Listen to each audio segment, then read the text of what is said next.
नमस्कार दोस्तों, जेबी study point के यूट्यूब चैनल में आपका बहुत बहुत हार्दिक स्वागत और अभिनंदन करता हूं। दोस्तों थोड़ा सा हम लेट आए, उसके लिए सॉरी, थोड़ी गड़बड़ हो गई थी।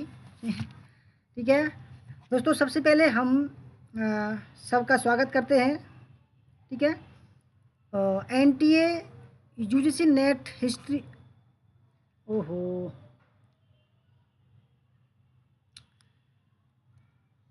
दोस्तों एक ही मिनट रुको, ज़रा हमने गलत जो है,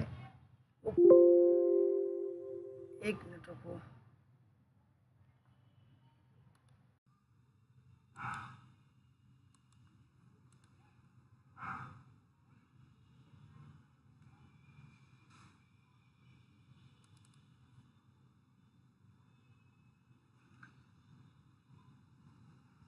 यही है।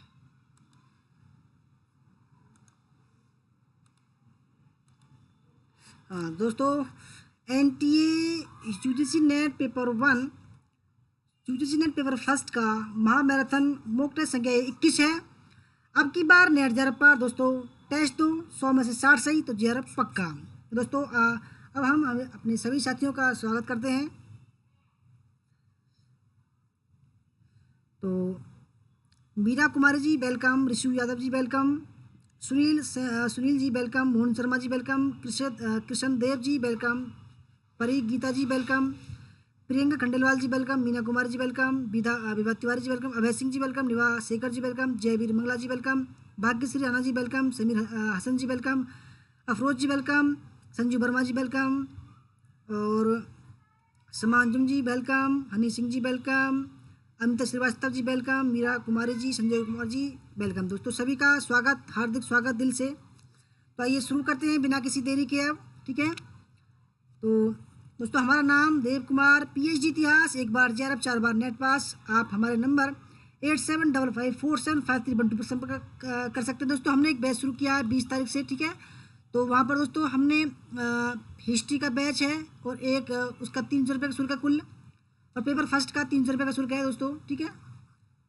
और अगर आपको पीडीएफ लेनी है एक कोई भी तो उसका शुल्क 10 रुपये है। तो दोस्तों देख सकते हैं आप ट्राई करके, 300 रुपये में कुछ नहीं ज़्यादा। ठीक है, परंतु दोस्तों हम तैयारी एकदम बेहतरीन कराएंगे आपको, टॉपिक वाइज तैयारी कराएंगे। 18 दिन में आपको हिस्ट्री में 54 टेस्ट देने कराएंगे, और पेपर फर्स्ट में दोस्तों 36 टेस्ट आपको कराएंगे, बेहतरीन तरीके से तैयारी कराएंगे। नीलम तिवारी जी आपका वेलकम, नीलम तिवारी जी। नीलम जी शायद आप वो हैं जिन्होंने नेट पास किया था। ठीक है, आपके जो हस्बैंड थे वो जो इंस्पेक्टर हैं, ठीक है, उड़ीसा में है, वो है शायद आप, आज बात हुई थी उनकी, जिन्होंने हमारी वीडियो को देखकर नेट पास किया था। और दोस्तों अगर आप हमारे चैनल पर नए हैं और आपने अभी तक हमारा चैनल सब्सक्राइब नहीं किया, प्लीज़ सब्सक्राइब कर लीजिए। उसके पास में जो बेल आइकन है उसको प्रेस कर लीजिए, जिससे कि आने वाली नई वीडियो का नोटिफिकेशन आपको पहले ही मिल सके। वीडियो को लाइक, शेयर, और दोस्तों जॉइन का बटन, यहाँ दोस्तों जॉइन का बटन मेंबरशिप ले सकते हैं आप। ठीक है, तो शुरू करते हैं बिना किसी देरी के। दोस्तों सबसे पहला सवाल ये रहा। पहला सवाल दोस्तों आपको पता होगा, 10 सेकंड का हम समय, केवल 10 सेकंड का समय देते हैं आपको। तो पहला सवाल है, निम्नलिखित में से छात्रों की अधिगम से संबंधित समस्याओं के समाधान का सबसे उचित उपाय कौन सा है? पहला, कठोर परिश्रम के लिए सुझाव। दूसरा, पुस्तकालय में अध्ययन का निरीक्षण। तीसरा, निजी ट्यूशन के लिए सुझाव। और चौथा, नैदानिक शिक्षण। दोस्तों बहुत ही बढ़िया सवाल है, सभी सवाल एकदम बेस्ट लेवल के हैं। ठीक है, निम्नलिखित में से छात्रों की अधिगम से संबंधित समस्याओं के समाधान का सबसे उचित उपाय कौन सा है? 10 सेकंड का आपको समय है दोस्तों कमेंट करने के लिए। ठीक है, आपका एक कमेंट।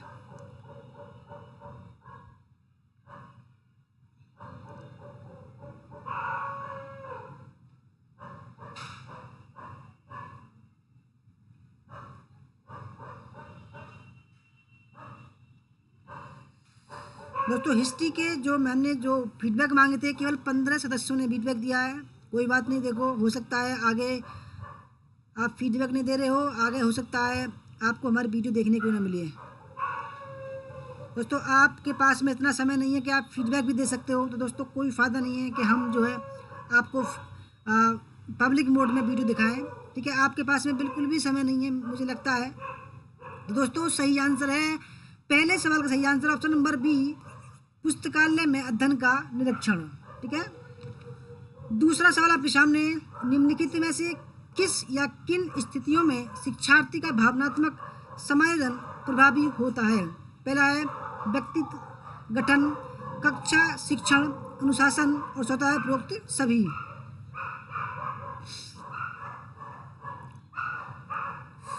हरीश प्रताप जी वेलकम, पूनम देवी जी वेलकम, और प्रेम सिंह मीना जी आपका भी वेलकम।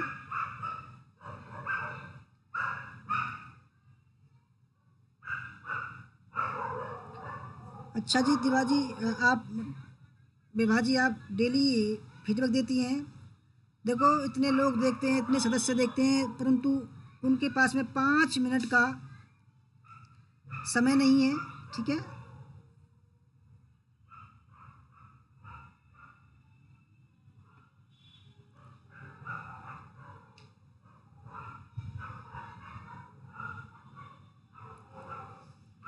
तो दोस्तों दूसरे सवाल का जो सही आंसर है वो है ऑप्शन नंबर डी, उपरोक्त सभी। ठीक है, प्रेम सिंह राणा लेके कह रहे हैं कैसे होगा बी।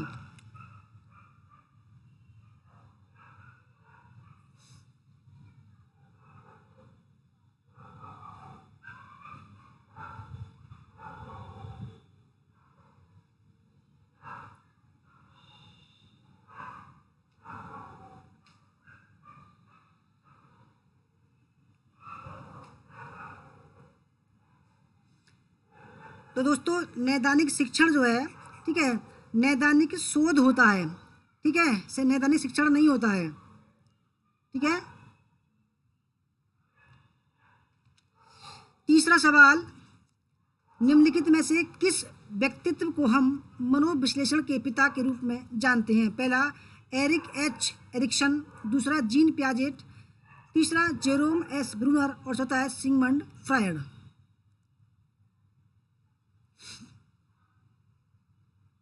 प्रेम सिंह मीना जी, समस्या जो होती है, ठीक है, वो शोध में होती है। रिसर्च के जो टॉपिक होगा उसमें निदानात्मक रिसर्च होता है। ठीक है, निदानात्मक टीचिंग नहीं होता है। निम्नलिखित में से किस व्यक्तित्व को हम मनोविश्लेषण के पिता के रूप में जानते हैं? दोस्तों तीसरे सवाल का जो सही आंसर है सिगमंड फ्रायड। ठीक है, सिगमंड फ्रायड। चौथा सवाल आपके सामने, निम्नलिखित में से शिक्षण के संज्ञानात्मक सिद्धांत के मुख्य प्रस्तावक कौन है? ठीक है, मैं पहला है N.L. गेज, शिव कुमार मित्रा, V.F. स्किनर, और मैकडोनाल्ड। ठीक है,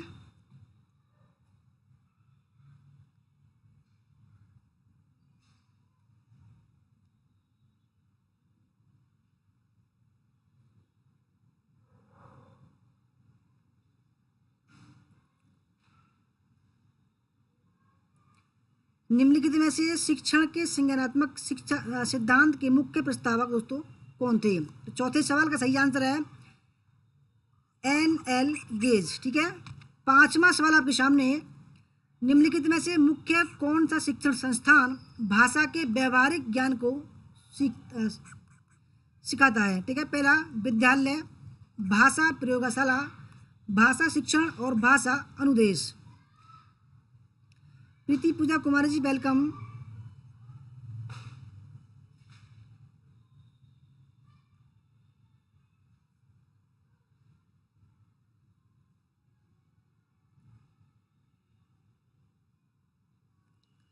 ठीक है, निम्नलिखित में से मुख्यतः कौन सा शिक्षण संस्थान भाषा के व्यवहारिक ज्ञान को सिखाता है? दोस्तों पांचवें सवाल का सही आंसर है भाषा प्रयोगशाला। ठीक है, छठा सवाल है, अभ्यास के अंत में शिक्षार्थी सिर का उपयोग कर फुटबॉल हिट करने के लिए सक्षम होना चाहिए। उपरोक्त कथन में उल्लेखित उद्देश्य निम्नलिखित में से किस ज्ञान क्षेत्र से संबंधित है? पहला भावनात्मक, संज्ञानात्मक, मन प्रेरक, और ए और सी दोनों। ठीक है।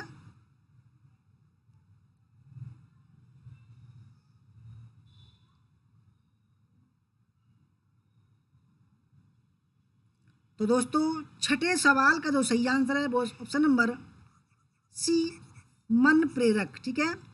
सातवां सवाल आपके सामने है, छात्र के वातावरण को इस प्रकार से नियोजित या व्यवस्थित करना ताकि उसके व्यवहार के परिणामों के बारे में यथासंभव सटीक भविष्यवाणी की जा सके। पहला, इस कथन में निहित उद्देश्य को सुनिश्चित करने के लिए कौन से शब्द प्रयुक्त किए जा सकते हैं। दूसरा, प्रोत्साहन। तीसरा, सुदृढ़ीकरण। तीसरा, आकार देना। और चौथा है उद्दीपन नियंत्रण।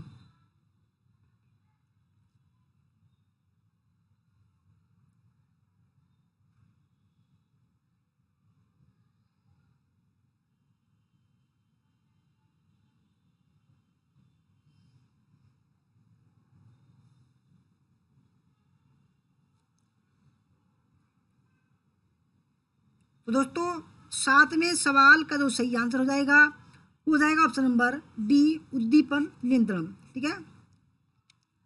आठवां सवाल आपके सामने है, यह वे चर हैं जिनका एक शोधकर्ता यह आकलन करने के लिए चयन करता है कि उनका दूसरे चर या चरों पर क्या प्रभाव रहता है। आश्रित, स्वतंत्र, बाहरी या उपरोक्त में से कोई नहीं।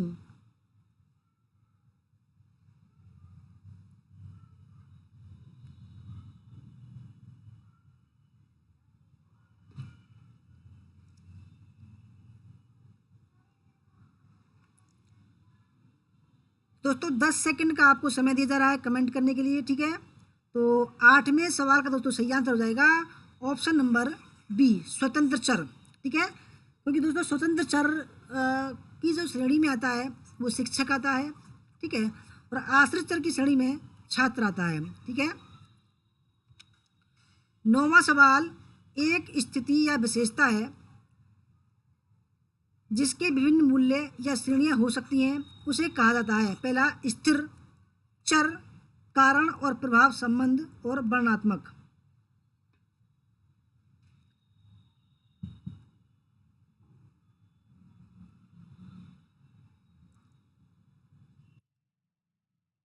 विभा शेखर जी वेलकम। प्रियंका खंडेलवाल जी वेलकम आपका।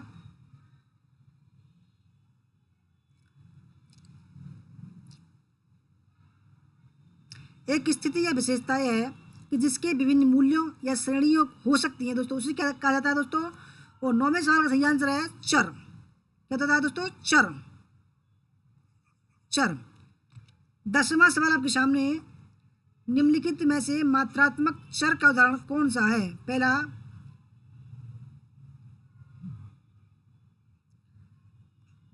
आयु, तापमान, आय और ऊंचाई। दूसरा, श्रेणी बिंदु, औसत, व्यग्रता का स्तर और पठन प्रदर्शन। और तीसरा है लिंग, धर्म, सजातीय समूह। और चौथा दोस्तों ए और बी दोनों। ठीक है। अमित श्रीवास्तव जी वेलकम आपका। मीना कुमारी जी वेलकम। निम्नलिखित में से मात्रात्मक चर का उदाहरण कौन सा है।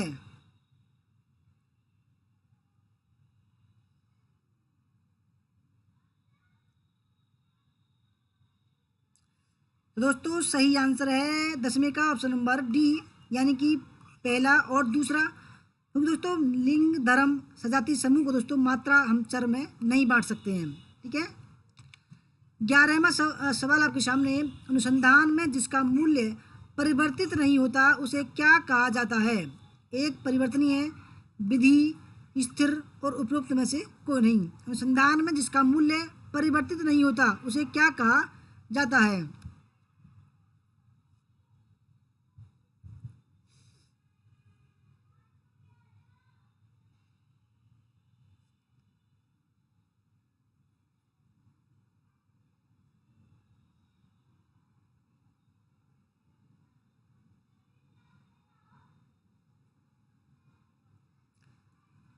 दोस्तों 11वें सवाल का जो सही आंसर है उसको बोलते हैं स्थिर। ठीक है। क्योंकि वो उसका जो मूल्य जो है वो परिवर्तित नहीं होता, तो दोस्तों उसको बोलते हैं स्थिर। 12वां सवाल आपके सामने, निम्नलिखित में से कारक विश्लेषण का उपयोग किस लिए किया जाता है? पहला, दो चर के बीच संबंध जानने के लिए। दूसरा, परिकल्पना का परीक्षण करने के लिए। तीसरा, दो चर के बीच का अंतर जानने के लिए। और चौथा है कई चरों के बीच का अंतर जानने के लिए।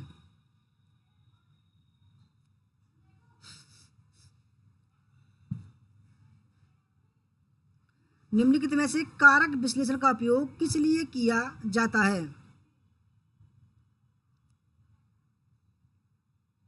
दोस्तों, कारक विश्लेषण का जो उपयोग किया जाता है वो ऑप्शन नंबर 4, कई चरों के बीच का अंतर जानने के लिए किया जाता है। 13वां सवाल आपके सामने, चर जो दूसरे चरों में परिवर्तन का कारण बनता है क्या कहलाता है? निरपेक्ष चर, आश्रित चर, स्वतंत्र चर या मध्य चर?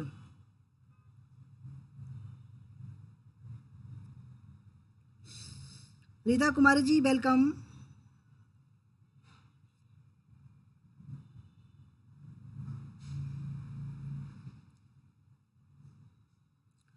तो चर जो दूसरे चरों में परिवर्तन का कारण बनता है दोस्तों, क्या हो जाएगा इसका? Option number C. क्योंकि दोस्तों जो शिक्षक होता है, ठीक है, शिक्षक जो होता है दोस्तों छात्रों में जो है परिवर्तन का कारण बनता है। ठीक है, आप समझ रहे होंगे।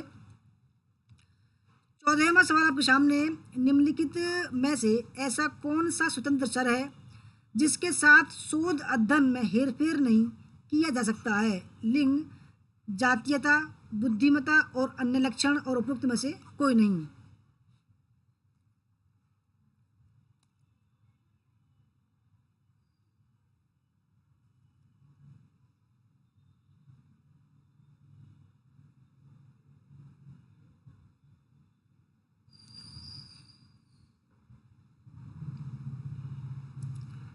तो दोस्तों ऐसा कौन सा स्वतंत्र चर है जिसके साथ शोध अध्ययन में हेरफेर नहीं किया जा सकता? दोस्तों सही आंसर इसका ऑप्शन नंबर डी, उपयुक्त में से कोई नहीं। क्योंकि दोस्तों मैंने बताया था स्वतंत्र चर की श्रेणी में शिक्षक आता है। ठीक है, इसमें शिक्षक वाली, तीनों में शिक्षक वाली कोई बात है ही नहीं। 15वां सवाल, किसी प्रयोगात्मक अभिकल्प में आश्रित चर किसे कहते हैं? पहला, जिसमें कोई भी परिवर्तन किया जा सकता है। दूसरा, जिसमें कोई भी परिवर्तन नहीं किया जा सकता है। ऑप्शन सी, ए और बी। ऑप्शन नंबर 4, उपरोक्त में से कोई नहीं।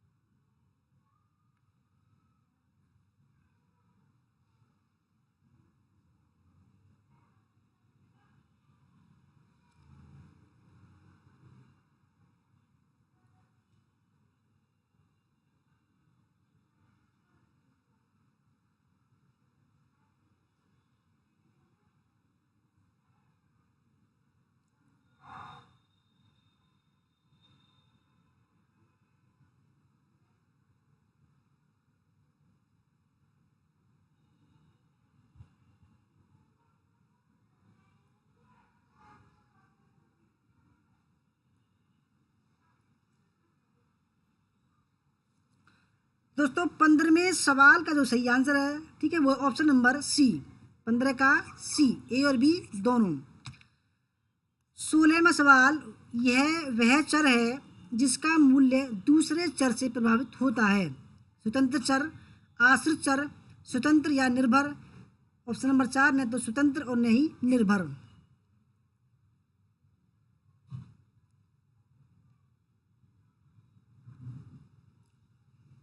दोस्तों वह चर जिसका मूल्य, ठीक है, यानी कि ये चर है, यानी कि छात्र है ये, ठीक है, दूसरे चर से प्रभावित होता है दोस्तों, यानी कि स्वतंत्र चर यानी कि शिक्षक से प्रभावित होगा तो क्या होगा दोस्तों, उसको बोलते हैं आश्रित चर। ठीक है, ये आश्रित हो गया, ये हो गया स्वतंत्र चर। तो ऑप्शन नंबर 20 का राइट आंसर हो जाएगा। आज 56 सवाल हैं। सहमा जी आपका वेलकम।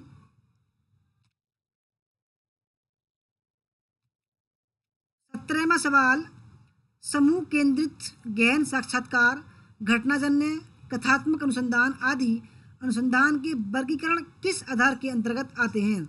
तर्क, परिणाम, उद्देश्य या गुणात्मक।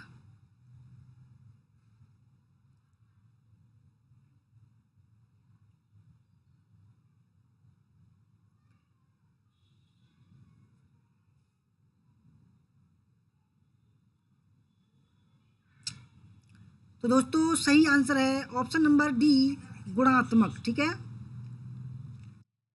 18वां सवाल, निम्नलिखित में से ऐसे कौन से चर हैं जो शोधकर्ता सृजित किए जाते हैं और आमतौर पर प्रयोगात्मक अध्ययन में होते हैं। ठीक है, ऐसे कौन से चर हैं जो शोधकर्ता द्वारा सृजित निर्माण किए जाते हैं और आमतौर पर प्रयोगात्मक अध्ययन में होते हैं। बाह्य चर, कार्य साधन चर, आश्रित चर या प्रयुक्त में से कोई नहीं।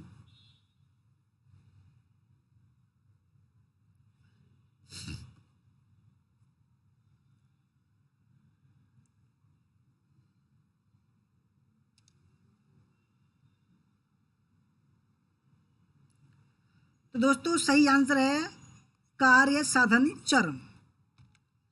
19वां सवाल आपके सामने, एक परीक्षण यह जानने के लिए किया जाता है कि सोने के अभाव का स्मृति पर क्या प्रभाव पड़ता है। ठीक है, सोने के अभाव का स्मृति पर क्या प्रभाव पड़ता है। इस प्रयोग में आश्रित चर हैं।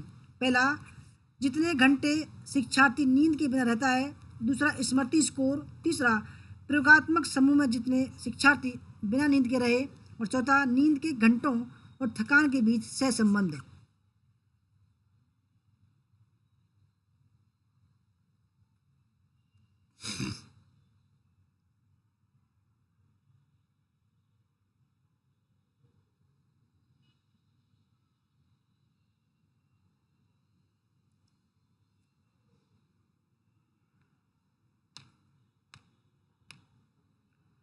तो दोस्तों 19वें सवाल का जो सही आंसर है वो है ऑप्शन नंबर बी, स्मृति स्कोर। ठीक है। 20वां सवाल, भावबोधक संप्रेषण किसके द्वारा प्रेरित होता है। उदासीनता, उग्रता। ऑप्शन सी, कूट लेखक एनकोडर के व्यक्तिगत की विशेषताएं। चौथा, कूट लेखक कूटानुवादक डिकोडर अनुबंध। ठीक है।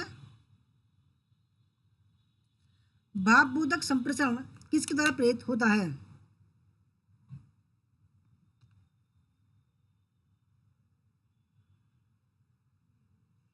भावबोधक संप्रेषण किसके द्वारा प्रेरित होता है।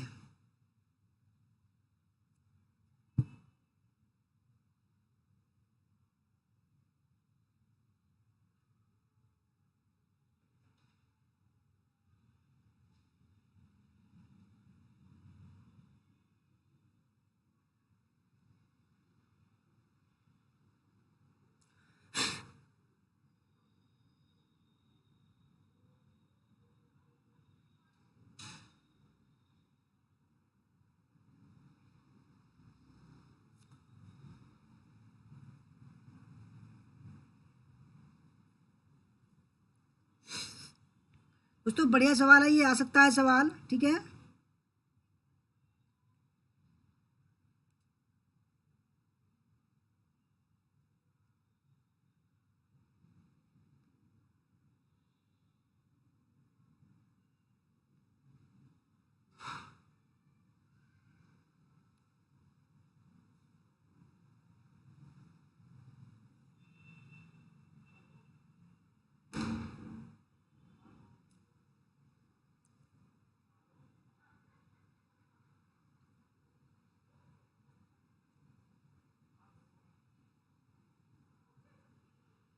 बढ़िया सवाल दोस्तों, आपके कमेंट में देख रहा हूँ कि आपको इस सवाल का आंसर पता है या नहीं है।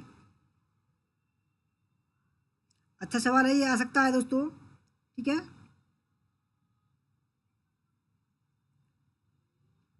दोस्तों सही आंसर है 20वें का ऑप्शन नंबर सी। ठीक है, कूट लेखक एनकोडर के व्यक्तित्व की विशेषताएं। ठीक है, ऑप्शन नंबर सी। किन किन ने सही दिया आंसर मैं देखता हूँ। 20 का सी सभी ने सही दिया है वैसे तो। ठीक है, वेरी गुड। अच्छा, 21वां सवाल, सकारात्मक कक्षा संप्रेषण का परिणाम निम्नलिखित में से क्या होता है। दबाव, अपपीड़न, समर्पण, आमना सामना या अनुनय।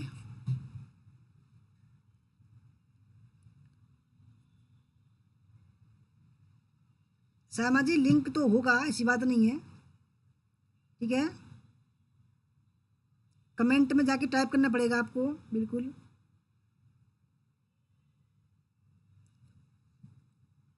तो दोस्तों 21वें सवाल का सही आंसर है ऑप्शन नंबर डी, अनुनय। 22वां सवाल, कक्षा संप्रेषण किसका आधार है?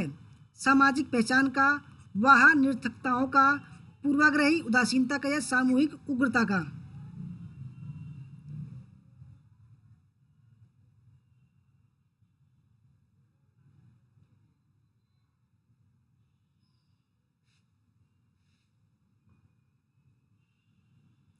कक्षा संप्रेषण किसका आधार है? दोस्तों 22वें सवाल का सही आंसर है सामाजिक पहचान का।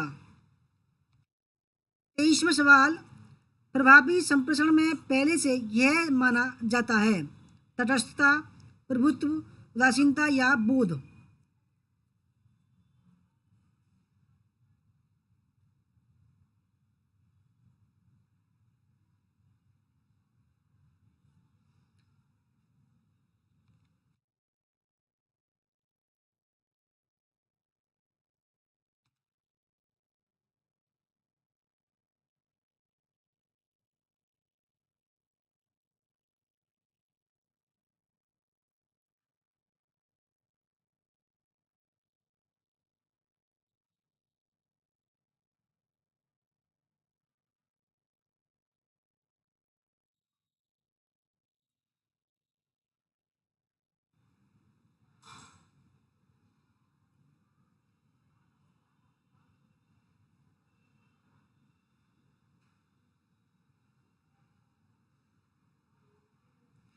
अनुनय का अर्थ होता है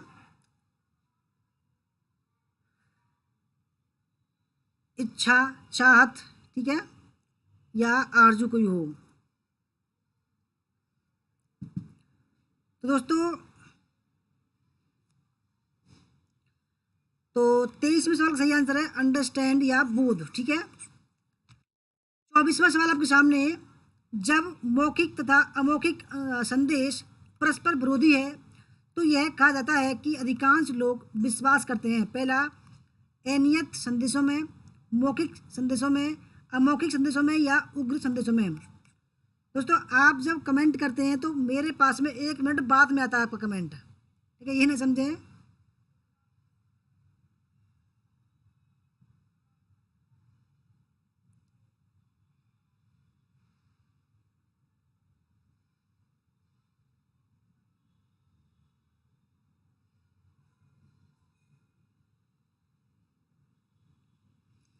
तो 24वें सवाल का सही आंसर है ऑप्शन नंबर सी, अमौखिक संदेशों में।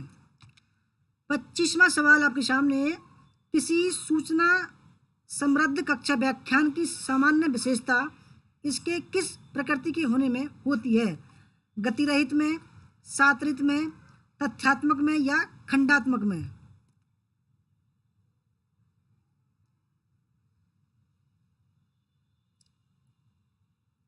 मोनिका जी वेलकम।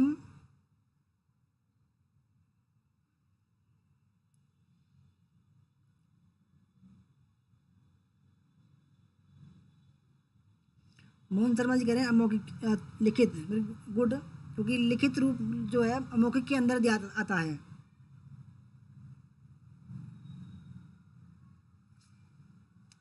दोस्तों 25वें का सही आंसर है तथ्यात्मक, ठीक है। 26वां सवाल आपके सामने, URL का पूर्ण रूप क्या है?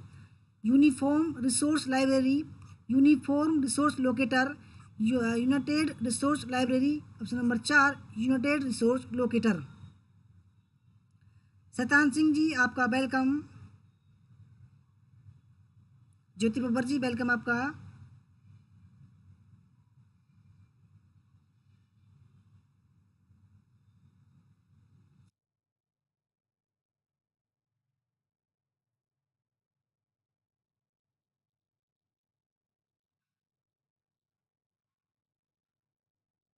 दोस्तों 26वें का सही आंसर है यूनिफॉर्म, ठीक है, रिसोर्स लोकेटर। URL दोस्तों आ सकता है ये सवाल एग्जाम में।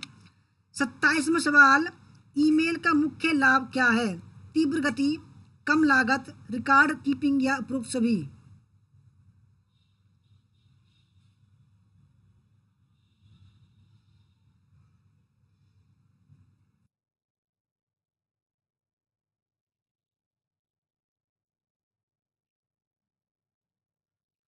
दोस्तों ईमेल का जो मुख्य लाभ है वो ऑप्शन नंबर डी, उपरोक्त सभी। ठीक है। 28वां सवाल, निम्नलिखित में से कौन www के लिए मानकीकृत पहुंच प्रदान करता है? गोफर, टेलनेट, FTP या उपरोक्त सभी?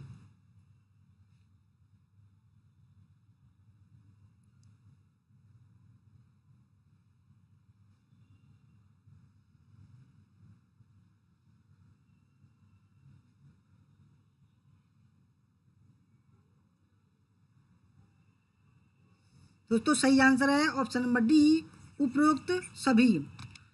29वां सवाल आपके सामने, इनमें से कौन सा एक इंटरनेट ब्राउज़र नहीं है? नेटस्केप, नेविगेटर, क्रोम, ड्रूपल या ऑप्शन नंबर 4 ओपेरा?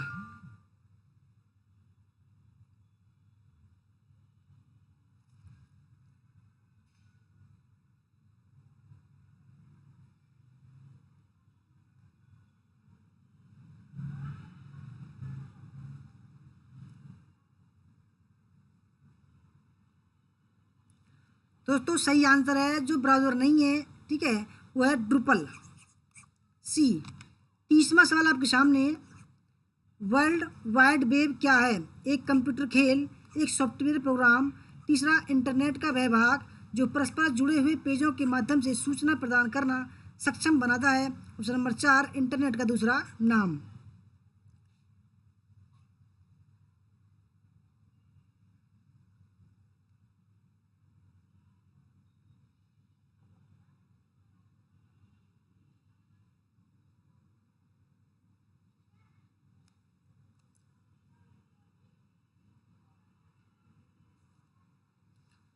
दोस्तों वर्ल्ड वाइड वेब जो क्या है, 30वें का सही आंसर है ऑप्शन नंबर सी, इंटरनेट का वह भाग जो परस्पर जुड़े हुए पेजों के माध्यम से सूचना प्रदान करना सक्षम बनाता है। 31वां सवाल आपके सामने, निम्नलिखित में से कौन एक सर्च इंजन है? मैक्रोमीडिया, फ्लैश, गूगल, नेटस्केप या ऑप्शन नंबर 4 इंटरनेट से पुस्तकालय सूचकांक? पूनम कुमारी जी वेलकम।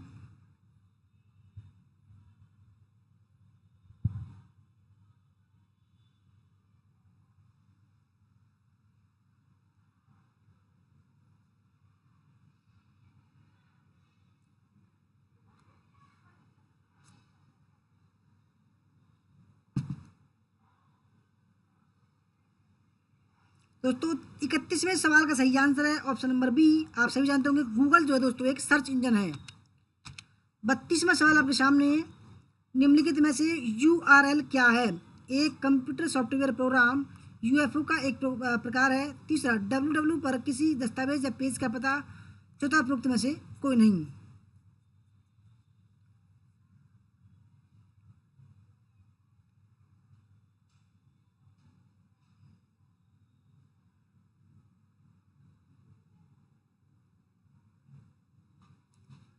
दोस्तों URL यूनिफॉर्म रिसर्च लोकेटर दोस्तों सही आंसर है ऑप्शन नंबर सी, www पर किसी दस्तावेज या पेज का पता लगाने के लिए इसका यूज करते हैं।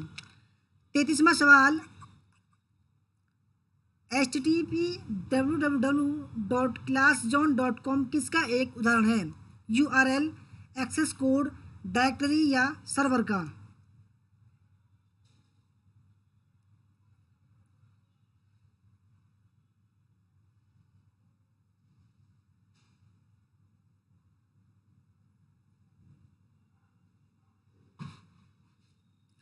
तो दोस्तों ये जो वेबसाइट है, ठीक है, इसका जो ये उदाहरण है ये है URL का, ठीक है, URL।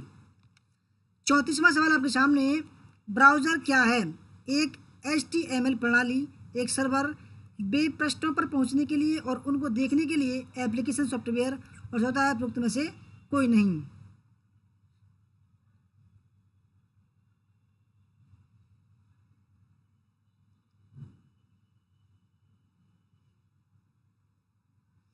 ब्राउज़र क्या है, ठीक है।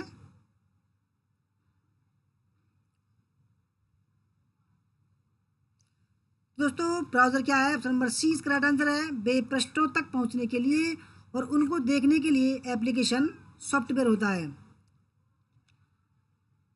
35वां सवाल आपके सामने, एक चैट प्रोग्राम को जो वास्तविक समय में इंटरनेट के माध्यम से लोगों के बीच संवाद करना सुगम बनाता है। पहला, distance messaging, instant messaging, chatting room या उपरोक्त सभी।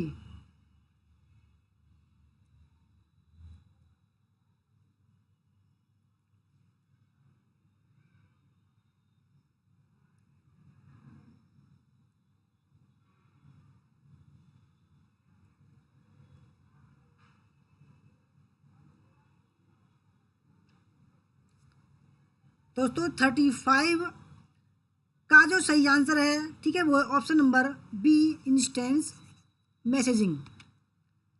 36, किसी वेबसाइट के प्रथम पेज को क्या कहा जाता है, होम पेज, इंडेक्स, मेनू बार या उपरोक्त में से कोई नहीं।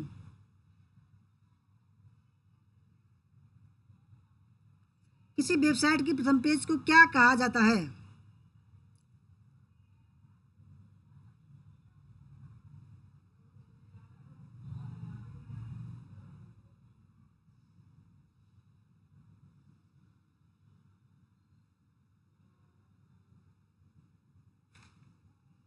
दोस्तों सही आंसर है option number first, home page, ठीक है। ब्रांच हेड जी वेलकम आपका। 37, सूर्य द्वारा उत्सर्जित हानिकारक विकिरण है, गोचर किरणें, अवरक्त किरणें, पराबैंगनी किरणें या रेडियो तरंगें।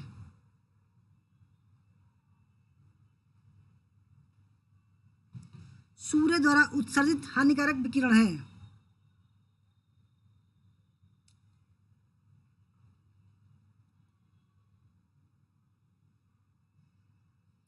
स्नाया गुजर जी वेलकम। तो दोस्तों उनको बोलते हैं 37 का सही आंसर है अल्ट्रावायलेट किरणें या पराबैंगनी किरणें बोलते हैं उनको, ठीक है। 38, पृथ्वी की सतह के नीचे कार्बनिक पदार्थों के अपघटन के लिए से किस प्रकार का ईंधन बनता है, जीवाश्म ईंधन, अकार्बनिक ईंधन, बायोगैस या उपरोक्त में से कोई नहीं, ठीक है। पृथ्वी की सतह के नीचे कार्बनिक पदार्थों के अपघटन से किस प्रकार का ईंधन बनता है। दोस्तों जैसे कि कोई आप गड्ढा खोदो, ठीक है, और गड्ढे में दोस्तों जैसे आप लकड़ी वगैरह कुछ भी डाल दो, ठीक है, कार्बनिक पदार्थ डाल दो आप उसमें और ऊपर से वो भर जाए और कुछ समय बाद दोस्तों क्या होगा उसमें जो है हो सकता है जैसे कोला जो बनता है, ठीक है, वो कार्बनिक पदार्थों के अपघटन से बनता है। पेट्रोल जो बनता है ऐसे ही बनता है। तो दोस्तों उसको बोलते हैं हम जीवाश्म ईंधन, ठीक है, जीवाश्म ईंधन बोलते हैं, ऑप्शन नंबर ए। 39, एलपीजी का मुख्य घटक है, मीथेन, ब्यूटेन, हाइड्रोजन या propane. LPG liquid petroleum gas, ठीक है, एलपीजी। मुस्कान परवीन जी वेलकम, भोला प्रसाद जी वेलकम आपका, आरपी मौर्य जी वेलकम।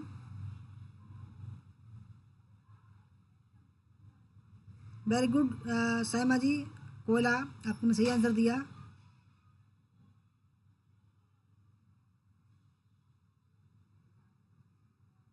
शुभम चौरसिया जी वेलकम आपका। दोस्तों 39 का जो सही आंसर है, ठीक है, और उसका सही आंसर है ऑप्शन नंबर बी, ब्यूटेन, ठीक है दोस्तों। ब्यूटेन जो है एलपीजी का मुख्य घटक होता है। 40वां सवाल, सीएनजी का मुख्य घटक है, मीथेन, ब्यूटेन, इथेन या propane. CNG compressed natural gas, ठीक है, सीएनजी का मुख्य घटक है।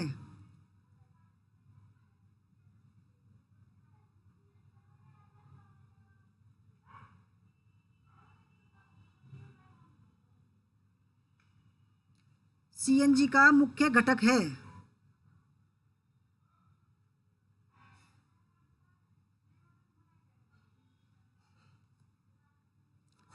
तो दोस्तों 40 में का सही आंसर है ऑप्शन नंबर फर्स्ट, मीथेन। ठीक है। 41वां सवाल, इनमें से कौन सा ऊर्जा का अक्षय स्रोत नहीं है? दोस्तों अक्षय यानी कि जो जिसका क्षय न हो, ठीक है, जो कभी मिटे नहीं, उसका स्रोत जो है नहीं है, कौन सा है? सौर ऊर्जा, प्राकृतिक ऊर्जा, पवन ऊर्जा और महासागरीय ज्वारीय ऊर्जा।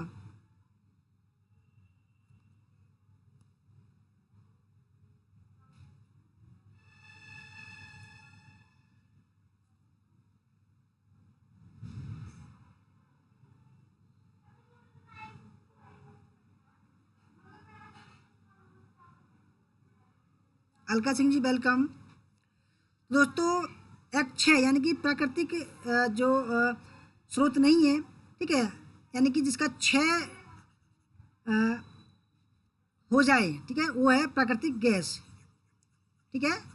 और सौर ऊर्जा दोस्तों उसको कभी खत्म नहीं होगी, पवन ऊर्जा कभी खत्म नहीं होगी, और महासागरीय जो ज्वार भट्टा जो होता है दोस्तों, उससे बनने वाली जो ऊर्जा है वो कभी खत्म नहीं होगी। 42, निम्नलिखित में से कौन सा विकिरण त्वचा की समस्या पैदा कर सकता है? इंफ्रारेड, पराबैंगनी, गामा किरणें या उपरोक्त में से कोई नहीं?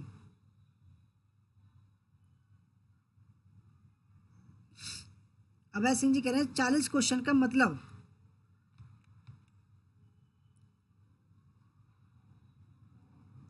सीएनजी जो है सीएनजी का मुख्य घटक, ठीक है, मीथेन गैस होती है, जिसका जो 75 से 98% की मात्रा होती है उसमें, ठीक है, जो सिलेंडर में भरी जाती है। ठीक है जी, किससे मिलकर बनी होती है? ठीक है, मीथेन गैस से बनी होती है।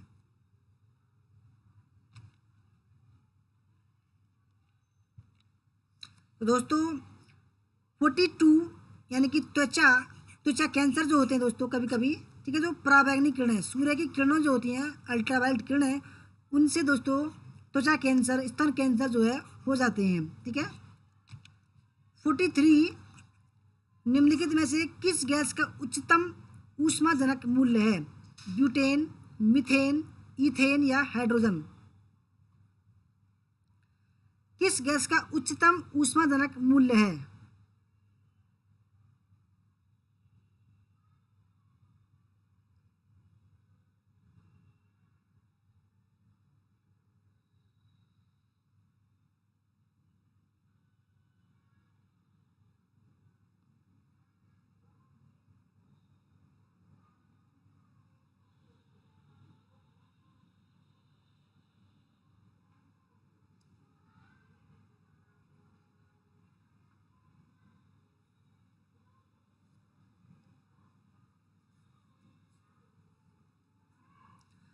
तो दोस्तों सही आंसर है 43 का ऑप्शन नंबर डी, हाइड्रोजन। ठीक है। 44, एक सौर सेल परिवर्तित करता है? पहला, उष्ण ऊर्जा को विद्युत ऊर्जा में। दूसरा, सौर ऊर्जा को विद्युत ऊर्जा में। तीसरा, उष्ण ऊर्जा को प्रकाश ऊर्जा में। और चौथा, सौर ऊर्जा को प्रकाश ऊर्जा में। दोस्तों सौर सेल यानी कि जो कहते हैं ना कि यानी कि जो आजकल जो प्लेट आ रही है, सौर प्लेट ऐसे वाली, ठीक है, आप कहीं भी लगा सकते हैं, उससे जो डायरेक्ट बैटरी चार्ज होती है, बैटरी चार्ज दोस्तों फिर आप इन्वर्टर से कनेक्ट कर सकते हैं।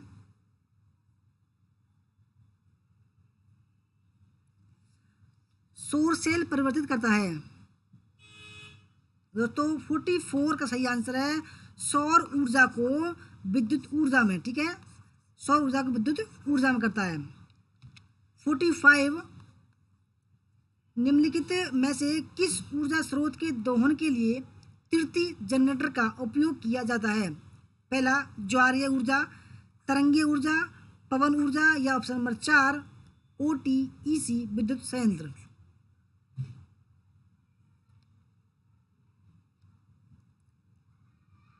चरणजीत कौर जी वेलकम।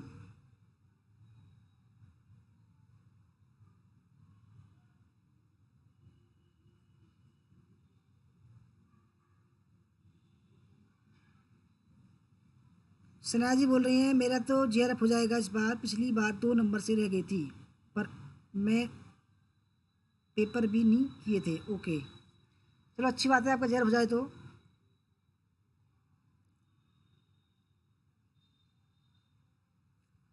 दोस्तों 45 का जो सही आंसर वो है तरंगीय ऊर्जा।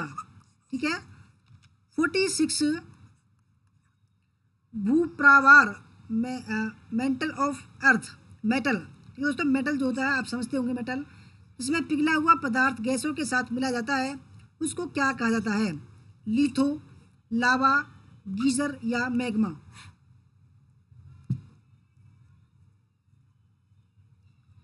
दोस्तों पृथ्वी, जैसे पृथ्वी है, ठीक है, पृथ्वी को दोस्तों जैसे आप देख सकते हैं, पृथ्वी पृथ्वी दोस्तों 3 परत होती हैं।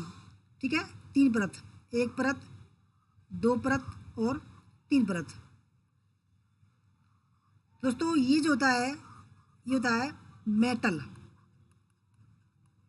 ठीक है, जिसमें निकिल और लोहा होता है।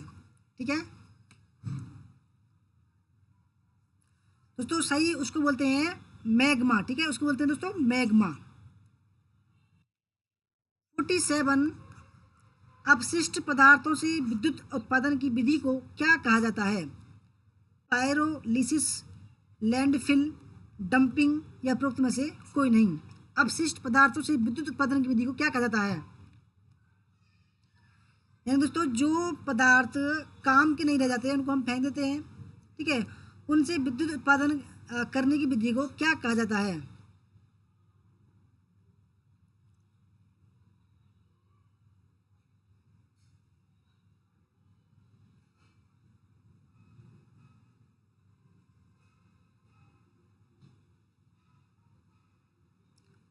हनी सिंह जी मेटल बोल रहा हूँ मैं मेटल। ठीक है दोस्तों, उसको बोलते हैं पायरोलिसिस। ठीक है, पायरोलिसिस। तो डंपिंग तो बोलते हैं जैसे खाद कूड़ा आपने डाल दिया उसको डंप करना, उसको बोलते हैं। ठीक है। 48 भारत का कोई नागरिक अपनी नागरिकता खो देगा यदि वह पहला भारतीय नागरिकता का परित्याग करता है, दूसरा स्वेच्छा से किसी अन्य देश की नागरिकता प्राप्त करता है, तीसरा किसी अन्य देश के नागरिक से विवाह करता है और चौथा सरकार की आलोचना करता है। भारत का कोई नागरिक अपनी नागरिकता खो देगा यदि वह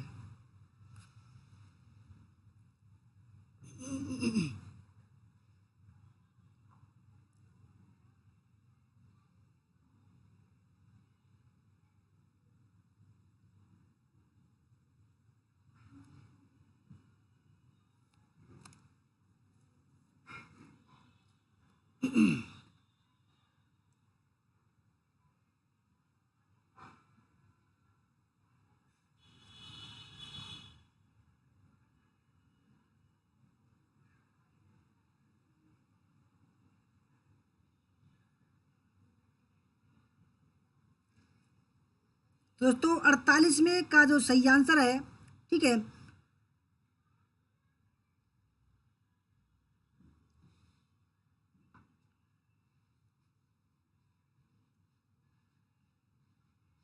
ऑप्शन नंबर फर्स्ट, पहला ठीक है, दूसरा ठीक है और तीसरा ठीक है। 49,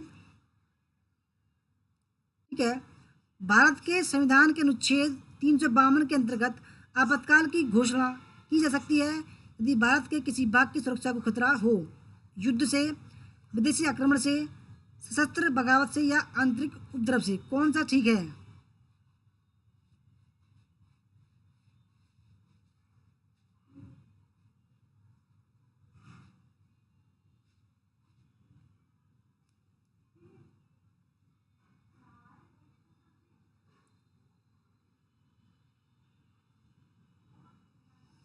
तो दोस्तों 49 में का सही आंसर है ऑप्शन नंबर फर्स्ट, युद्ध से, विदेशी आक्रमण से और सशस्त्र बगावत से।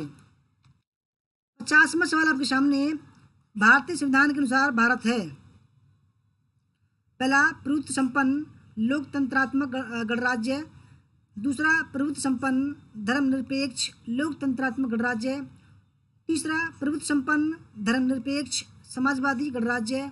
चौथा है प्रभुत्व संपन्न पंथ निरपेक्ष लोकतंत्रात्मक गणराज्य।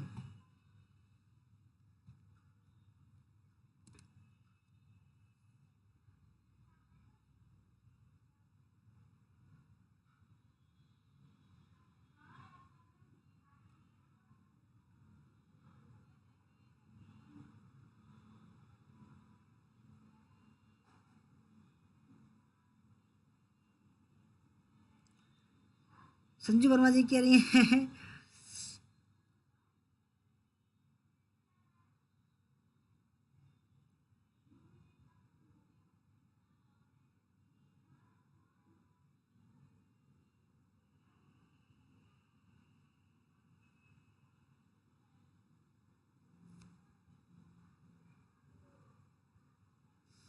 संजू वर्मा जी 48वें का पहला ठीक है, क्योंकि महायुद्ध, ठीक है, सशस्त्र विद्रोह के कारण संपूर्ण भारत देश के किसी हिस्से की सुरक्षा खतरे में हो, उसको राष्ट्रपति शासन की घोषणा कर सकता है। ठीक है,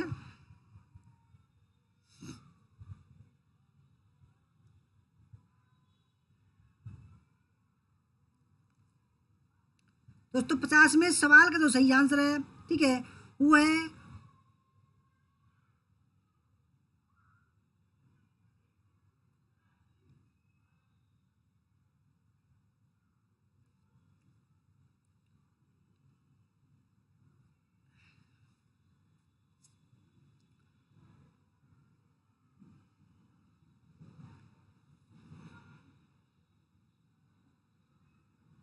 तो ऑप्शन नंबर इसका, देखो प्रभुत्व संपन्न तो है ही, ठीक है, धर्मनिरपेक्ष भी है दोस्तों, ठीक है, धर्मनिरपेक्ष, ठीक है, और समाजवादी,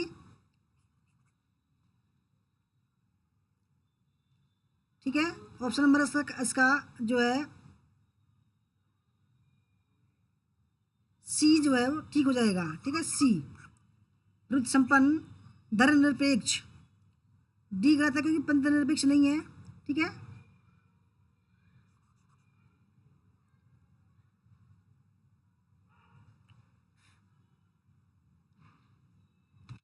इक्यावनवा सवाल आपके सामने, संघ राज्य क्षेत्रों का प्रशासन कौन चलाता है? उपराज्यपाल, राष्ट्रपति द्वारा नियुक्त प्रशासक, मुख्यमंत्री और उपरोक्त सभी।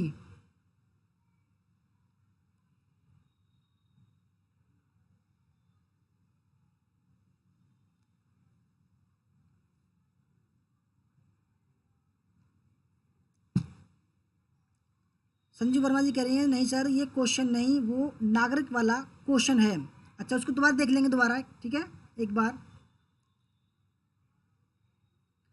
संघ राज्य क्षेत्रों का जो प्रशासन कौन चलाता है?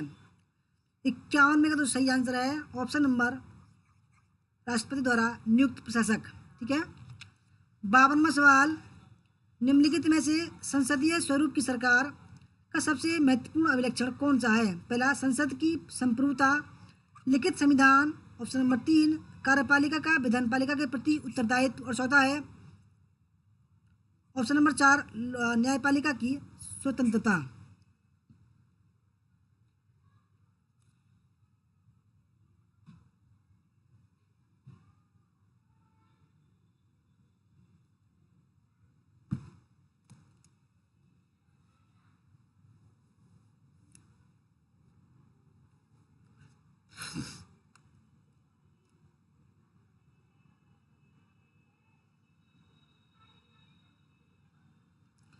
दोस्तों 52वें सवाल का जो सही आंसर है, ठीक है, वो है ऑप्शन नंबर बी लिखित संविधान, ठीक है, क्योंकि हमारा देश का दोस्तों क्या है, लिखित संविधान है और इसी की जो है दोस्तों संप्रभुता है। 53, निम्नलिखित में से भारतीय संसद के कौन से अवयव हैं? केवल लोकसभा, राज्यसभा, लोकसभा और Rajya Sabha, option number D Lok Sabha, Rajya Sabha और राष्ट्रपति। तो संसद है ये, ठीक है। संसद के दोस्तों कौन कौन से अवयव हैं, कौन कौन से तत्व हैं? दोस्तों सबसे पहला तत्व होता है उसका राष्ट्रपति, ठीक है, उसके बाद में लोकसभा और राज्यसभा। ऑप्शन नंबर डी इसका राइट आंसर हो जाएगा।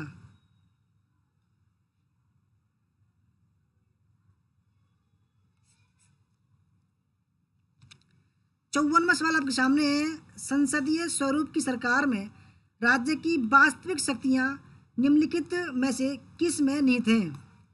ठीक है, पहला मंत्रिपरिषद, राष्ट्रपति, सरकार और संसद।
तो दोस्तों 54वें सवाल का जो सही आंसर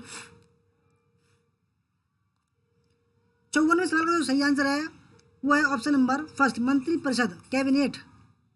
ठीक है, 55वां सवाल, लोकसभा और राज्यसभा की अधिकतम शक्ति क्रमशः यानी कि कितने सदस्य होते हैं? 552 और 250, 537 और 275, 525 और 238 और 545 और 250। लोकसभा में कितने होते हैं और दोस्तों राज्यसभा में कितने होते हैं?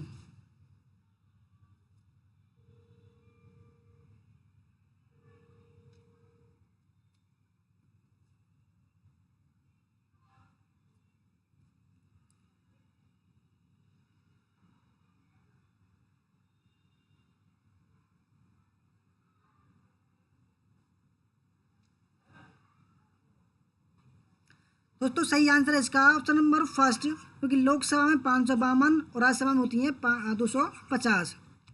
ठीक है दोस्तों, हमारा लास्ट सवाल है 56वां सवाल, राष्ट्रपति द्वारा प्रख्यात एक अध्यादेश है। पहला, 2 माह के बाद स्वतः कालातीत हो जाता है। ठीक है, दूसरा, जब तक प्रभावी रहेगा जब तक संसद के एक अधिनियम द्वारा प्रतिस्थापित न हो जाए। तीसरा, 6 महीने के अंतराल के बाद स्वतः ही एक कानून बन जाएगा। चौथा, संसद के अधिवेशन के 6 सप्ताह की समाप्ति पर स्वतः कालातीत हो जाएगा। तो कालातीत मतलब होता है दोस्तों समाप्त हो जाना।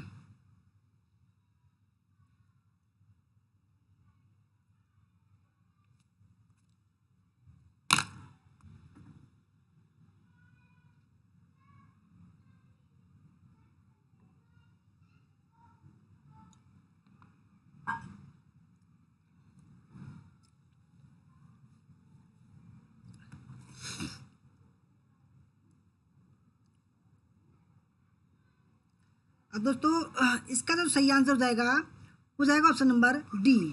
ठीक है, 6 सप्ताह की समाप्ति पर जो है स्वतः कालातीत हो जाएगा दोस्तों। ठीक है दोस्तों, अब ये देखते हैं कौन सा सवाल था। अब बताइए कौन सवाल था। तो ठीक है, 54 में ठीक है, ठीक है, 53 में ठीक है, 52 में ठीक है, 51 में ठीक है, 50 में सवाल था दोस्तों। भारतीय संविधान के अनुसार भारत है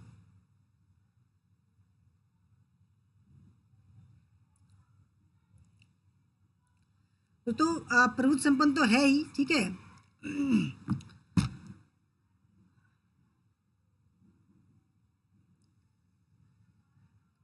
धर्मनिरपेक्ष भी है।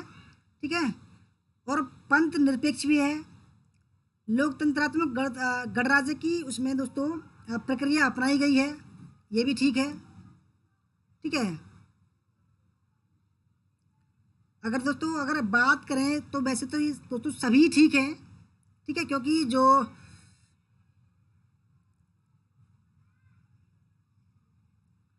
दोस्तों मेरे सामने देखो, हम भारत के लोग भारत को एक संपूर्ण प्रभुत्व संपन्न समाजवादी, ठीक है, पंथ निरपेक्ष, ठीक है, और लोकतंत्रात्मक गणराज्य बनाने के लिए तथा इसके समस्त नागरिकों को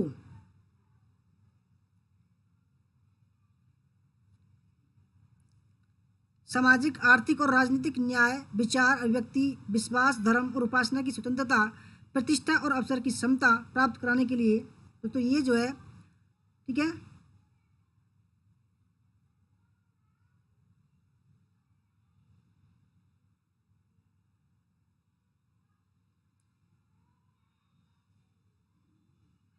लोकतंत्रात्मक दोस्तों क्या अंतर है कि संविधान की प्रस्तावना में लोकतांत्रिक शब्द का इस्तेमाल बृहद रूप से किया गया है, जिसे न केवल राजनीतिक लोकतंत्र बल्कि सामाजिक व आर्थिक लोकतंत्र को भी शामिल किया गया है।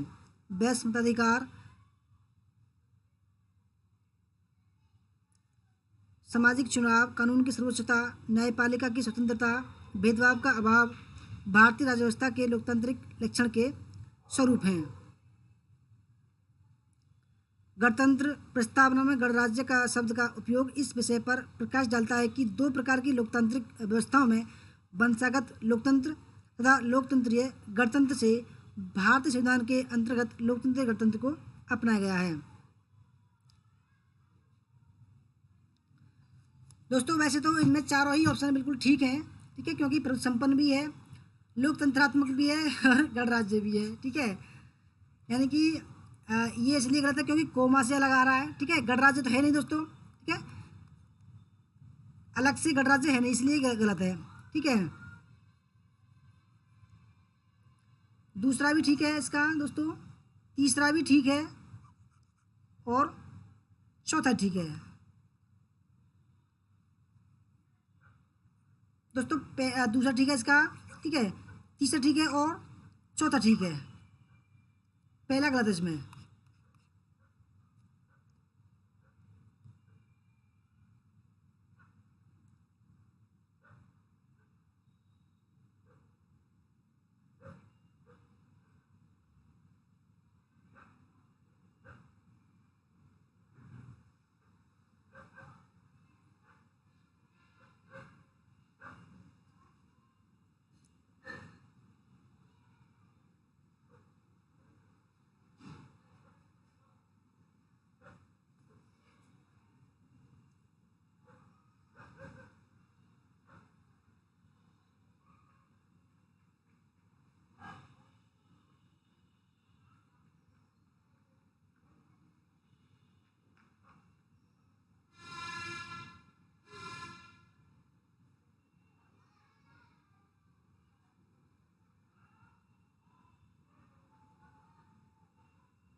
दोस्तों धर्मनिरपेक्ष और पंथ निरपेक्ष एक ही बात है।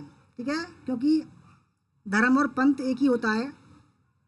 ठीक है, अगर अगर जो है अगर आप शब्द की बात करें तो शब्द, क्योंकि दोस्तों पंथ निरपेक्ष में जब हम बात करते हैं तो जब धर्म की बात आती है, ठीक है, क्योंकि भारत जो है किसी भी धर्म का बढ़ावा नहीं दे सकता, सभी धर्म उसके लिए बराबर हैं। ठीक है,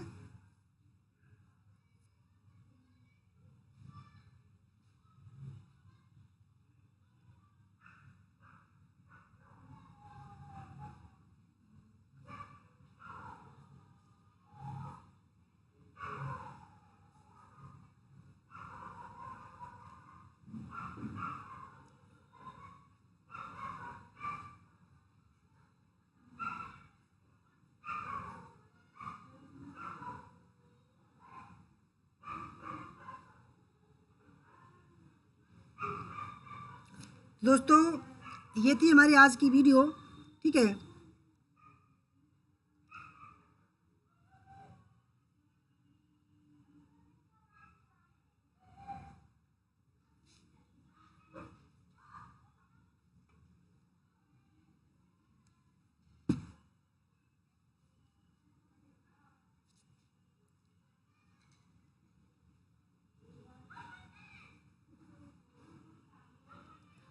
ठीक है दोस्तों, इसमें आपको जो जो सबसे ज़्यादा लग रहा है, ठीक है, मुझे भी, क्योंकि प्रभुत्व संपन्न भी है, ठीक है, और पंथ निरपेक्ष। अगर शब्द की बात करें तो शब्द की बात करें तो जो है डी जो है सबसे ज़्यादा सही होगा इसका, ठीक है, डी। क्योंकि दोस्तों अगर शब्द में शब्द की बात करें तो ये दूसरे, तीसरा और चौथा ठीक होगा। अगर बिल्कुल करेक्ट की बात करें, ठीक है, तो चौथा भी इसका बिल्कुल ठीक है। क्योंकि दोस्तों समाजवादी भी दिया हुआ है, ऐसी बात नहीं है, ठीक है, समाजवादी भी दिया है, धर्मनिरपेक्ष भी दिया हुआ है। क्योंकि पंथ निरपेक्ष में जब खोलते हैं तब हमें पता चलता है।